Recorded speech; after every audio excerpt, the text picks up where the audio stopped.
Je viens de la région, je me suis installé à Lausanne à côté des trains parce que j'ai pas de permis de conduire. Je suis plutôt quelqu'un de la campagne, mais voilà, qui habite en ville parce que maintenant la campagne ça veut dire la voiture en fait. Puis je me suis accommodé de ma vie de ma vie en ville, ça va pas si mal. J'ai travaillé pendant une vingtaine d'années dans la nature avec des bûcherons, vraiment à faire du travail dans la forêt. Donc j'ai eu mon compte de campagne et puis d'aspect sauvage quand même. J'étais à l'époque en 2003, j'ai épousé une fille qui était coréenne, chinoise coréenne, qui avait pas mal de... On habitait dans un petit appart assez loin de la gare. Et puis elle connaissait une fille, une coréenne qui avait cet appartement, qui pouvait pas le garder. Et puis donc on a emménagé tout de suite en 2003. Et puis donc voilà, on a habité pendant jusqu'en 2000, je sais plus, 12-13 ensemble ici. Puis après j'y ai vécu tout seul. Donc ça fait 15 ans ici.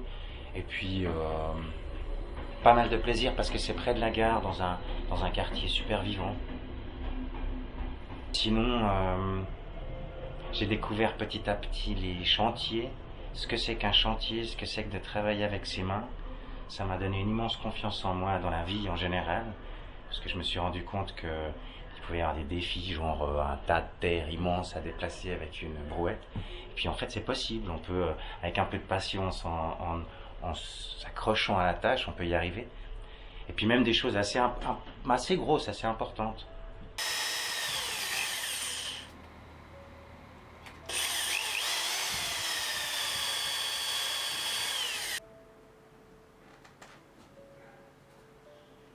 Je suis partagé parce que je suis un utilisateur du train.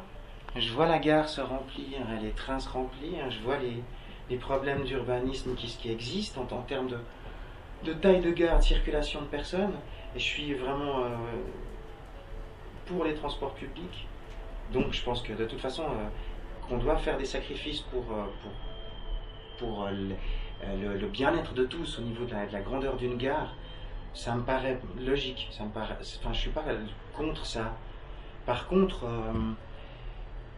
qu'on puisse pas reloger les gens dans le quartier parce que les loyers sont devenus beaucoup trop élevés, parce que ce quartier est victime de sa popularité puis devient un endroit pour les bobos. Ça c'est vraiment effectivement un peu révoltant. Parce que les gens, c'est un quartier populaire. Les gens d'ici c'est pas des gens qui habitent dans ces quartiers vilains, ces zones résidentielles, qui connaissent pas leurs voisins. Ici, il y a vraiment une vie de quartier. Les personnes âgées qui sont là, ils ont une vie sociale dans ce quartier qu'ils vont pas forcément retrouver ailleurs. Donc ça, effectivement, c'est révoltant qu'on n'ait pas de la place pour ces gens au même endroit, le même type d'appartement leur proposer.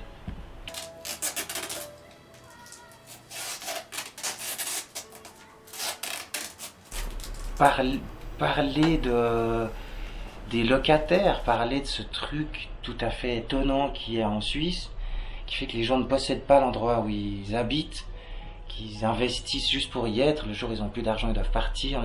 Enfin, c'est ces endroits qu'on occupe pendant une partie de la vie, sans avoir le droit d'y toucher, en les laissant les plus intacts possibles en repartant.